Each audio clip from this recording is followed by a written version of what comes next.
Здравствуйте, вы смотрите программу «Акцент». С вами Яна Бабаева. И сегодня у нас в гостях Иван Иванов. Это главный врач Республиканской больницы номер 2 Центра экстренной медицинской помощи. Добрый день, Иван Сергеевич. Добрый день. Расскажите, пожалуйста, наверное, все-таки РБ-2 – это у нас самая загруженная больница в нашем регионе. У вас огромное количество отделений, большое количество персонала и пациентов. С какими диагнозами чаще всего поступают и с какими проблемами сталкиваются якутяне? Хочу сказать, что судьба Центра экстренной медицинской помощи, она идет от названия. Мы работаем постоянно, у нас нет выходных, праздничных дней, каких-то ночных моментов, когда можно отдохнуть. То есть мы постоянно принимаем пациентов. На базе второй республиканской больницы уже давно организован травмцентр первого уровня, то есть все травмированные пациенты, они концентрируются именно на нашем уровне, на уровне второй республиканской больницы. Это региональный сосудистый центр, катастрофы сосудистого характера и ожоговый центр первого уровня. То есть все ожоговые пациенты, дети, взрослые, они все обращаются к нам. Поэтому, конечно, большое количество пациентов, телемедицинских консультаций, различных осмотров пациентов в центральных районных больницах, госпитализации, их выездная работа наших врачей на какие-то различные чрезвычайные ситуации и так далее, она у нас стоит на потоке. Это не какие-то там такие из ряда вон выходящие вещи, это обычная наша работа. И хочется сказать, что от года к году, конечно же, количество госпитализируемых пациентов и обращаемых пациентов в приемное отделение РБ-2, она от года к году увеличивается. Вот я сегодня посмотрел статистику. В 2019 году у нас было госпитализация порядка 16 тысяч пациентов было пролечено в стенах второй республиканской больницы. В 2025 году эта цифра выросла практически до 19 тысяч. А что случилось? 18 900 с копейками и так далее. Я думаю, что это рост самого города. То есть, и, соответственно, люди обращаются не в центральные районные больницы, а непосредственно в нашу медицинскую организацию. И рост количества видов оказания медицинской помощи, который у нас произошел. То есть мы там сосудистую хирургию развили и так далее. То есть вот эти моменты, они привели к тому, что у нас количество пациентов, которые были госпитализированы, выросло. По количеству оперативных вмешательств то же самое. То есть 12 тысяч в 2019 году до ковидном периоде, до 14 с лишним тысяч, 14 400 операций в 2025 году. Хочется сказать, что по количеству оперативных вмешательств вторая республиканская больница делает ровно столько же оперативных вмешательств, сколько все центральные районные больницы в целом. Это обусловлено тем, что мы хирургический стационар, прежде всего. И, конечно же, пациенты поступают к нам с целью оказания хирургической помощи, как правило. Поэтому, конечно же, нагрузка на больницу чрезвычайно высокая. У нас проходит ряд мероприятий для того, чтобы снизить эту нагрузку, ускорить выздоровление пациентов, выписку пациентов. Мы значительно сократили койко-день пребывания пациентов в стационаре. Если в 2019 году он был равен 13 дням в среднем пребывания пациента, то уже в 2025 году он равен 8,8, почти 9 дней. То есть на 4 дня мы сократили среднее пребывание пациента, и это не ухудшая качество оказания медицинской помощи. То есть ряд мероприятий организационного характера, диагностического характера, операционного характера, подходы мы поменяли для того, чтобы пациент более активно лечить и более активно, скажем так, приводить его к выздоровлению. Это и работа реабилитационной службы и так далее. То есть целый комплекс мероприятий для того, чтобы больница не перегрузилась и пациенты получили хорошую помощь. Да, у нас не было какого-либо ограничения в оказании медицинской помощи. Это политика моя, это политика Министерства здравоохранения, и мы на ней ее придерживаемся и ее стоим. Раз мы с вами вспомнили сегодня 2019 год, давайте сравним вообще, как изменилась, допустим, больница с 19 по 26 год. Какие новшества, новинки, какие-то нововведения, дополнительные какие-то истории, какие у вас произошли? Работы вообще очень много. Сейчас, наверное, я все и не вспомню, потому что вообще хочется сказать, что давайте самое главное. Ежегодно в части внедрения новых видов лечения и диагностики в 2025 году у нас порядка 45 видов лечения и диагностики было внедрено. За 5 лет, за прошедшие, порядка 170 видов. Для чего это нужно? Это нужно для того, чтобы был выбор у врача видов оказания медицинской помощи и диагностики при разных пациентов, скажем так. Все пациенты, они все равно разные, диагнозы где-то одинаковые, но пациенты разные. И, соответственно, этот выбор должен быть. Поэтому, когда мы что-то внедряем, это не говорит, что мы поголовно всем начинаем его использовать и так далее. Где-то классические методы подходят хирургической помощи, где-то эндоскопические и так далее. Но есть в том числе такие очень затратоемкие виды, как, например, эндоскопическая нейрохирургия. То есть на Дальнем Востоке, по-моему, только мы и Владивосток этим владеет, и делает данные виды медицинской помощи, оказывает. Это дорогостоящее, то есть это не так просто внедрить, это купить аппарат надо очень дорогой, там, да, это обучить специалистов и так далее. Но выход пациентов при данных видах эндоскопической хирургии, особенно касательно нейрохирургии, там сокращение пребывания пациента на койке с 10 дней там, сокращается до 3. Вот. Болевой синдром практически отсутствует там, и так далее. Уровень осложнений значительно снижается. Понятно, что не все пациентам есть показания проведению данного вида оказания медицинской помощи, но тем не менее.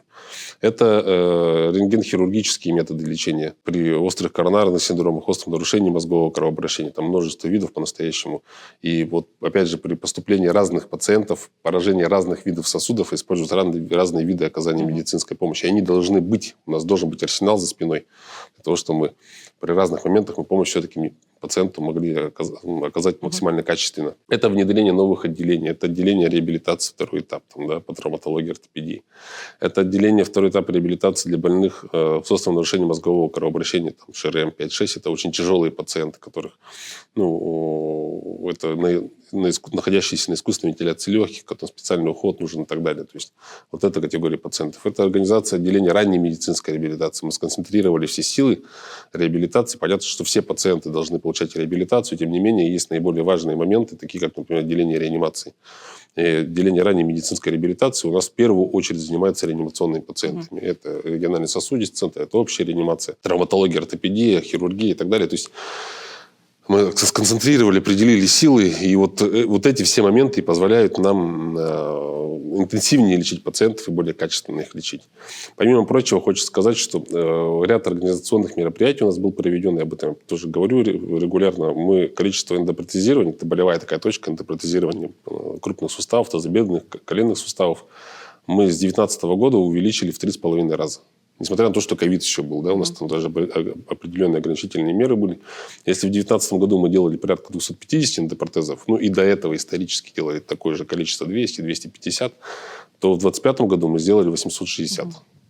И это без увеличения коечного фонда, количества операционных и так далее. Это чисто подход поменялся у нас. Это ранее, то есть проведение оперативных вмешательств в первые сутки при поступлении пациента с переломом шейки и бедра. Если раньше этих пациентов, как правило, гипсовали, отправляли домой, они вставали в очередь, и как там эта очередь, там они дойдут, не дойдут до этой очереди. Сейчас мы этих пациентов берем сразу на операцию. Вне зависимости от возраста. 90 лет, 85 лет, как правило, возрастные пациенты. Мы их оперируем. На 3-е сутки они встают, на 5-е сутки мы переводим, на 7-е мы переводим в отделение реабилитации.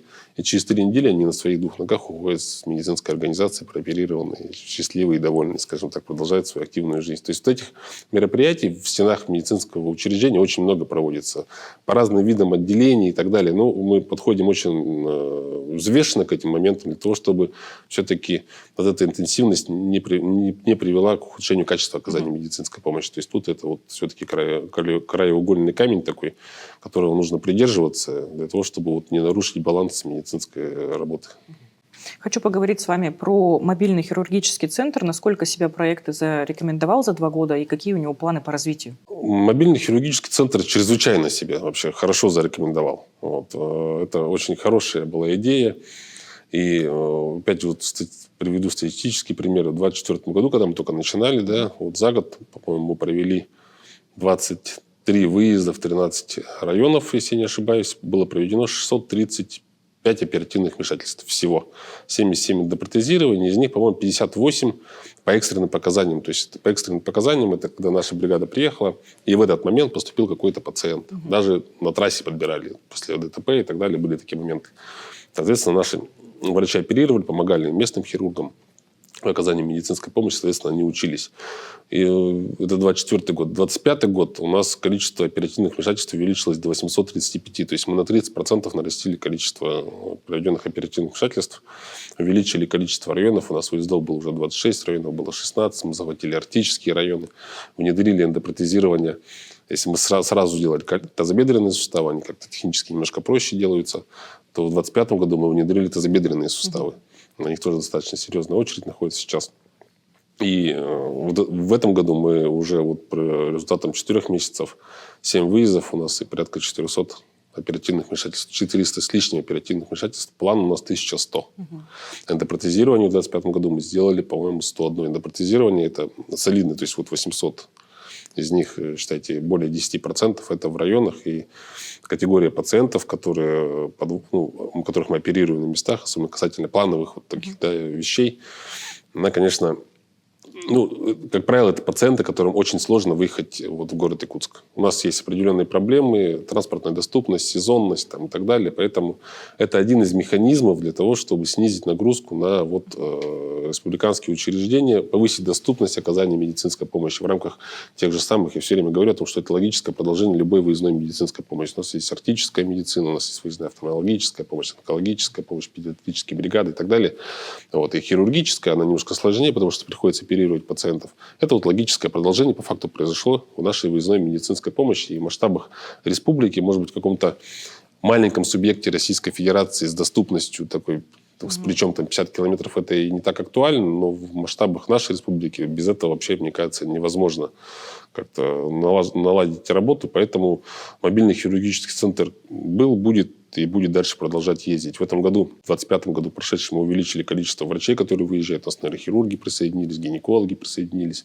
У нас ездят с этого года реабилитологи.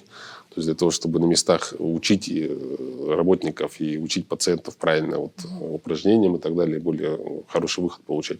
То есть мобильный хирургический центр в этом отношении тоже очень, очень хорошо развивается. И хочется сказать, напомнить о том, что вообще развитие мобильной хирургической службы было бы невозможно по-настоящему без модернизации первичного звена. Эта модернизация, которая прошла в течение 5 лет первичного звена, то есть центральных районных больниц, если бы ее не было бы, то вряд ли бы, положа руку на сердце, можно было бы так активно выезжать. Потому что медицинское оборудование, которое мы используем, в основном мы используем оборудование центральной районной больницы.